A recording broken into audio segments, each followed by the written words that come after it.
It was supposed to be another uplifting wisdom and life choices segment where Ellen celebrated the decisions that had shaped her older audience members' lives. These conversations always filled Ellen with inspiration, the clarity that comes with decades of experience, the confidence that emerges from living authentically, the beautiful hindsight that allows people to see their journey with perspective. But when Ellen stopped in front of 70-year-old Barbara Chen in the sixth row and asked what seemed like a straightforward question about life's best decisions, she had no idea she was about to hear one of the most unconventional answers of her career. Barbara's response would challenge every assumption about happiness, success, and what it means to live a fulfilling life, forcing Ellen to confront her own beliefs about the paths we're supposed to take. Barbara sat with an elegance that spoke of someone completely comfortable in her own skin, wearing a vibrant emerald green blouse that complemented her silver hair, which was styled in a chic bob that defied every stereotype about how older women should look.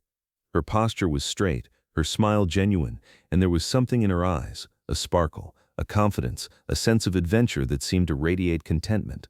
She wore no wedding ring, and there was nothing about her appearance that suggested loneliness or regret. Instead, she projected the aura of someone who had lived exactly the life she'd chosen. "Hello, gorgeous." Ellen approached Barbara with her trademark warmth, immediately drawn to the woman's confident energy. "What's your name?" "Barbara Chen," she replied, her voice clear and strong. "Barbara from San Francisco, though I've lived all over the world." "Barbara from San Francisco, but everywhere else too. I love that. Is this your first time at the show?" Barbara smiled with genuine delight. "Yes, and it's wonderful. I'm here celebrating my 70th birthday, just had it last week, and my niece thought this would be the perfect gift." Ellen's face lit up. 70. You look absolutely incredible. Happy birthday." "Barbara, I have to ask, at 70, with all the experiences you've had, all the choices you've made, what would you say was the single best decision of your life?" Ellen expected the usual responses she heard from guests Barbara's age: marrying their spouse, having children, choosing a particular career path, moving to a certain city. She was prepared to celebrate whatever conventional milestone had brought Barbara the most joy. Barbara looked directly into Ellen's eyes with a confidence that was both surprising and captivating. When she spoke, her words cut through every expectation Ellen had about how a 70-year-old woman should define success. "The best decision I ever made was choosing never to get married." The words landed in the studio with the force of a small revolution.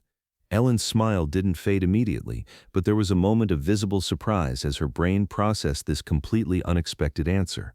The audience around them seemed equally taken aback, not shocked but intrigued by this woman who was proudly claiming a choice that society had trained them to see as failure.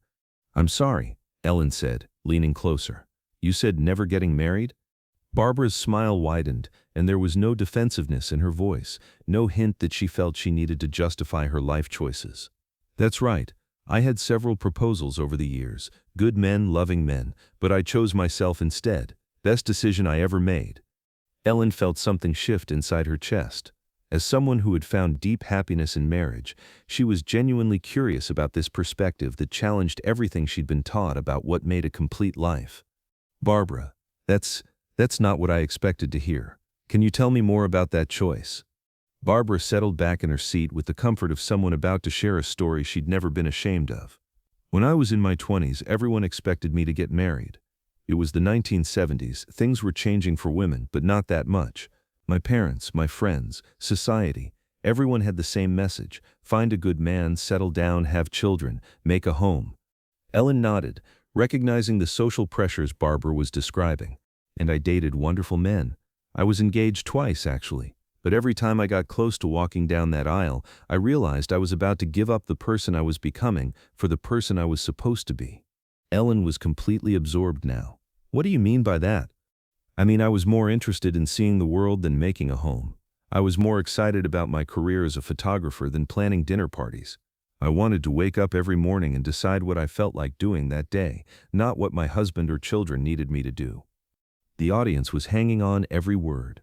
Barbara's perspective was so refreshingly honest, so unapologetically self-aware, that it was impossible not to be drawn in.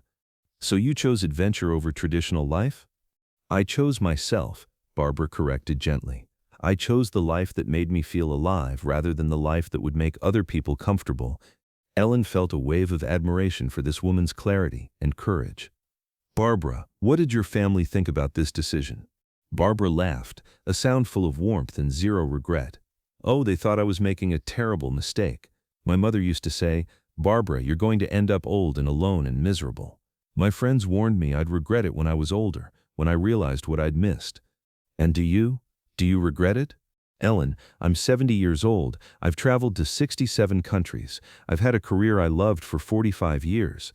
I've photographed everything from royal weddings to natural disasters to fashion shows in Paris.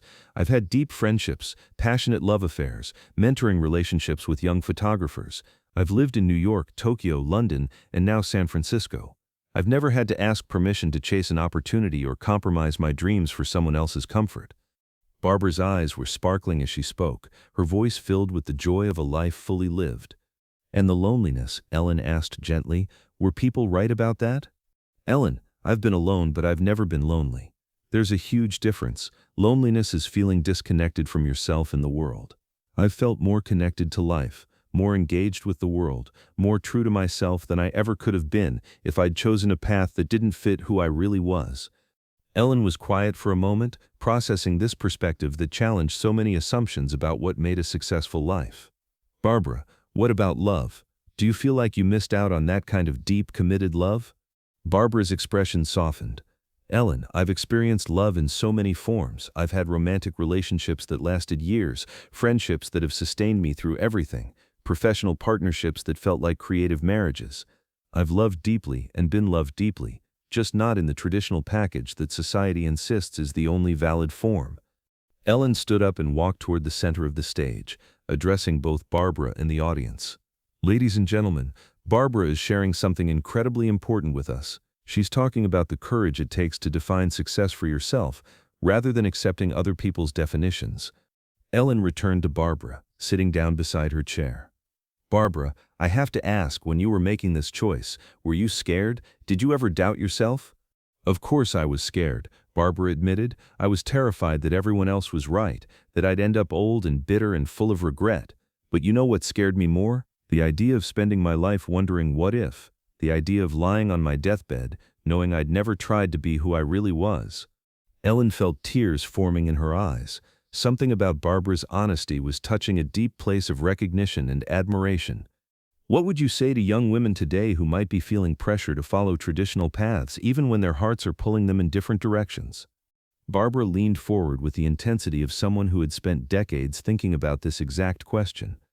I would tell them that there are many ways to be happy, many ways to be fulfilled, many ways to contribute to the world.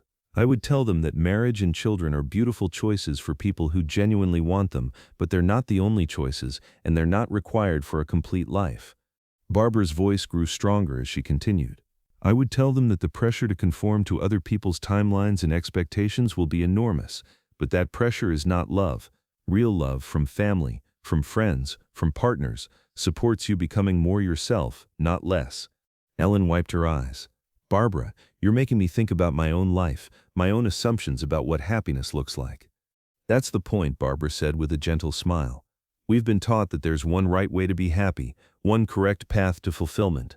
But look around, there are millions of married people who are miserable, and millions of single people who are thriving. Happiness isn't about your relationship status or your family structure. It's about authenticity, about living in alignment with your true self. Ellen addressed the audience again. I have to say Barbara is challenging me right now. I'm happily married, and I've always thought of marriage as this beautiful goal, this completion. But listening to Barbara, I'm realizing that maybe the goal isn't marriage or singleness. Maybe the goal is just being honest about what actually makes you feel alive. Barbara nodded enthusiastically. Exactly. Ellen, you found deep happiness in marriage because that aligned with who you are. I found deep happiness in independence because that aligned with who I am. Neither choice is better or worse, they're just different paths to authenticity. Ellen was quiet for a moment, absorbing this wisdom. Barbara, what does your life look like now, at 70? Barbara's face lit up with genuine joy. I wake up every morning in my little apartment overlooking the Golden Gate Bridge. I have coffee on my balcony while I plan my day. Sometimes I'm editing photos from a recent trip, sometimes I'm planning my next adventure. I have lunch with friends, I mentor young photographers, I take long walks through the city. I read books I love, I cook elaborate meals for myself, I call my family, I video chat with friends around the world. That sounds wonderful. It is wonderful. And the best part is, it's exactly the life I chose. Every part of it reflects my actual preferences, my real values, my authentic self.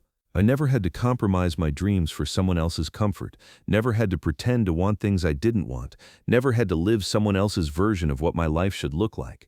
Ellen made a decision that would define this moment. She stood up and addressed her entire audience. "Barbara, I want you to stand up for a moment." Barbara rose gracefully from her seat.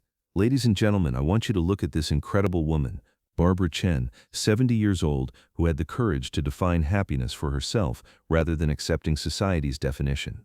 The audience began to applaud, but Ellen held up her hand. "Barbara represents something we don't see enough of, someone who chose authenticity over approval, adventure over security, self-knowledge over social expectations. And look at the result. She's vibrant, fulfilled, confident, and genuinely happy." Ellen turned back to Barbara. "What would you want people to understand about the choice you made?" "I want people to understand that choosing not to marry isn't about rejecting love or connection or family. It's about recognizing that love comes in many forms, that family can be created in many ways, that connection doesn't require traditional structures."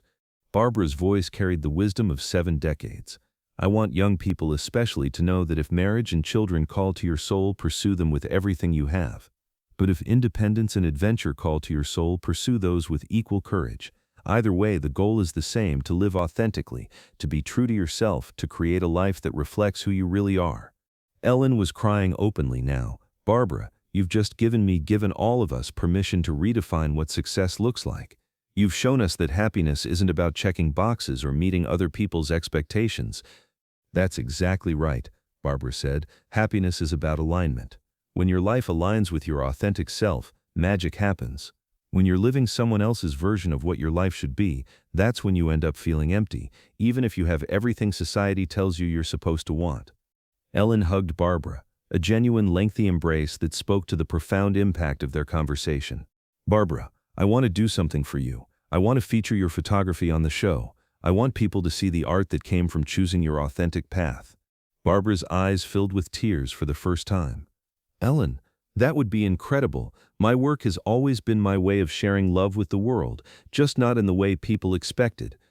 As the segment concluded and Ellen moved on to other parts of the show, Barbara remained in her seat, beaming with the satisfaction of someone who had been truly seen and celebrated for her authentic choices. The episode, when it aired 4 weeks later, sparked conversations around the world about alternative definitions of success and happiness. Barbara's story became a rallying cry for people who had felt pressured to conform to traditional life paths that didn't align with their true selves.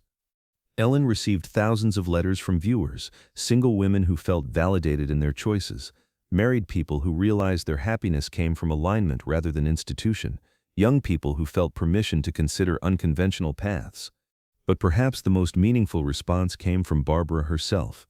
2 months after the show, she sent Ellen a photo book titled 70 Years of Choosing Myself, a collection of her photography accompanied by reflections on the life she'd built by following her authentic desires rather than social expectations.